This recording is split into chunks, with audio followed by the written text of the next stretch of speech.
আজ সকাল থেকে উঠে জানলার গ্রিল ধরে দাঁড়িয়ে আছে বছর দশেকের ছোট্ট রায়। বাইরে এখন শরতে সোনা রোদের আলো, কিন্তু ওর মনে কুচকুচে কালো অন্ধকার। অভিমানের বশে সকালের টিফিনটুকু পর্যন্ত খায়নি রায়। যদিও বাড়ির কারোরই সেই নিয়ে কোনো মাথা ব্যথা নেই, যে যার নিজের মতো গোপন আলোচনায় ব্যস্ত। জেঠিমণি, ছোট কাম্মা, পিসি এরা সবাই বলা বলি করছে আজ নাকি রায়ের নতুন সৎমাকে নিয়ে আসবে ওর বাবা ভাস্কর।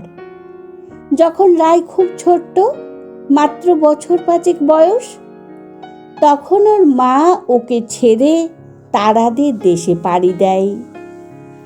সেই থেকে বাবাই ওর বন্ধু। মায়ের স্নেহ, বাবার আদর দুটোই রায়কে দেয় ওর বাবা। কিন্তু নতুন মা এসে যদি বাবাকে ওর থেকে দূরে সরিয়ে নেয়। বাড়ির অন্যরা যখন মাসখানেক আগে একবার বলেছিল যখন নতুন মা আসবে রায়ের ভাই বোন হবে, তখন বাবা আর ওকে আগের মতো ভালোবাসবে না। 2 চোখ ফেটে জলের ধারা বয়ে যাচ্ছিল ওর। আর আজ সেই কথাই সত্যি হলো। বাবা সত্যিই নতুন মাকে আনতে গেল। যাবার আগে অবশ্য রায়কে আদর করে বলে গেছে, তোমার নতুন বন্ধু তনিমাকে আনতে যাচ্ছি রায়, বিকেলের মধ্যেই ফিরব। তুমি কিন্তু ততক্ষণ লক্ষ্মী মেয়ে হয়ে থাকবে, বাড়ির কাউকে বিরক্ত করবে না। ছোট হলে কি হবে, মা চলে যাওয়ার পর রায় এটা বুঝে গেছে যাদের মা থাকে না তাদের বোধহয় কাউকে তেমন বিরক্ত করাও সাজে না। যদিও বাবা ওকে নিজের ব্যবসা সামলে যথাসাধ্য সময় দেবার চেষ্টা করেন, তবুও কোথাও গিয়ে যেন বড্ড একটা একা লাগে রায়ের। স্কুলে টিফিনের সময় ওরই সমবয়সী বন্ধুরা যখন বক্স খুলে মায়ের হাতে বানানো নিত্য নতুন টিফিন খায়, রায় তখন বের করে শুকনো জ্যাম, পাউরুটি, কখনো ঠান্ডা ম্যাগি সেদ্ধ, বড় জোর মিয়ে যাওয়া ঠান্ডা ডিম টোস্ট। আসলে বাড়িতে সকালে টিফিন বানাবার দায়িত্ব থাকে ছোট কাম্মার উপর। কাম্মা তাড়াহুড়ো করে যা পারে তাই দেয়। খুব আবছা হলেও রায়ের মনে পড়ে লম্বা টানা বারান্দা দিয়ে ও দৌড়ে বেড়াচ্ছে, আর মা ওর পেছন পেছন ছুটছে দুধের গ্লাস হাতে নিয়ে। অনেক বায়না করে দুধটা খাওয়ার পর মা ওর মুখ মুছিয়ে দিচ্ছে শাড়ির আঁচল টেনে পরম মমতায়। নতুন মা কি তেমন করেই ওকে কাছে টেনে নেবে, নাকি বাড়ির সকলের মুখের কথায় হাড়ে হাড়ে সত্যি প্রমাণ করে মা ওকে দূরে সরিয়েই রাখবে? এসব ভাবতে ভাবতে কখন যে ঝুপ করে চোখের নিমেষে বিকেল হয়ে গেল। সারা দিন কিচ্ছুটি খায়নি রায়। পিসিমণি একবার ডাকতে এসেছিল বটে, ওই সেই, আর ডাকতে আসেনি। না, শরীরটাও তেমন ভালো লাগছে না। ঘরে রাখা বিস্কুটের কৌটো খুলে কোনো মতে একটা বিস্কুট মুখে দিয়ে বিছানায় শুতে যাবে রায়, এমন সময় ঘরের চৌকাঠ পেরিয়ে সামনে এসে দাঁড়ায় এক মহিলা। পরনে কাঁচা হলুদ রঙের একটা আটপৌরে শাড়ি। মিষ্টি হেসে একটা ঠোঙা ওর দিকে বাড়িয়ে দিয়ে বলে, এই নাও রায়, তোমার প্রিয় সিঙাড়া আর জিলিপি। বাবা ফেরেনি বলে সারাদিন নিশ্চয় কিছুই খাওনি, এসো। আমরা সবাই মিলে একসাথে খাবো। শেষ বিকেলের নরম আলো তখন এসে পড়ছিল ঘরটার মধ্যে। এই তবে নতুন মা। তবে ওই মহিলার কণ্ঠে কি জাদু শুনল রায়।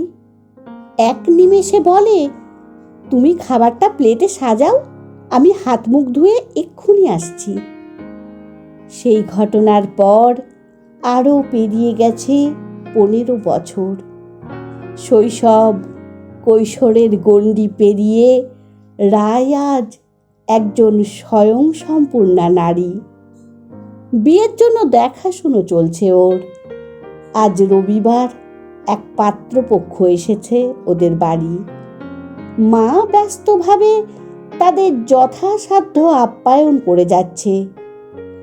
প্লেট থেকে একটা কাজু বরফির টুকরো মুখে ফেলে পাত্রের মা নীনা দেবী বলেন, রায়কে দেখে শুনে তো আমাদের বেশ পছন্দ হয়েছে, তবে আমাদের কিছু শর্ত আছে। বিয়ের পর কিন্তু ঘন ঘন মায়ের কাছে আসার বায়না করলে চলবে না। মনে রাখবে, শ্বশুরবাড়িটাই তোমার ঠিকানা। আর দেনা পাওনা বলতে আপনার মেয়ে জামাইকে যতটা পারবেন সাজিয়ে গুছিয়ে দেবেন। সরকারি চাকরি করে আমার ছেলে, তার মান সম্মানটা যেন বজায় থাকে, এই আর কি।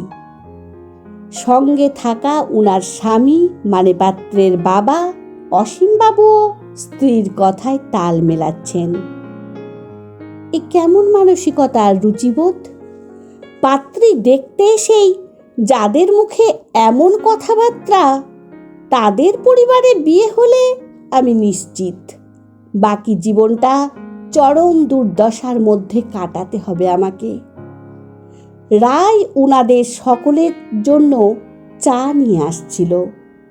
ওর হাতে ধরা চায়ের প্লেটটা একটু কেঁপে যায়। ঝলকে চা পড়ে। অমনি শুরু হয় নীনা দেবীর বাক্যবাণ। কিছুই তো শেখাননি দেখছি মেয়েকে। কোন দিকে মন থাকে শুনি? আমার দামি শাড়িটা নষ্ট হয়ে গেল, সাধে কি বলে সৎমা? এক কাপ চা ঠিক করে দিতে পারে না, এমন উড়নচণ্ডী মেয়ের ঘর বর সংসার জুটবে তো? ঘটনার আকস্মিকতায় রায়ের মা তনিমা দেবীর চোখে তখন জল। এতক্ষণ ধরে চুপচাপ সবটা শুনছিল রায়। মা ওকে শিখিয়েছে অতিথি নারায়ণ, কিন্তু যার কথায় মায়ের চোখে জল আসে সেখানে চুপ থাকা মানে নিজেদের আত্মসম্মান হারানো।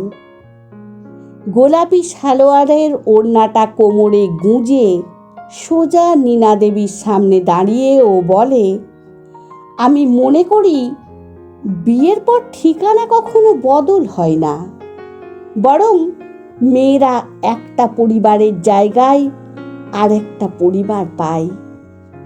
আর যারা ভাবে বিয়ে হওয়া মানে একটি মেয়েকে শিকড় উপড়ে অন্য জায়গায় নিয়ে গিয়ে বসানো, তারা ভুল ভাবে।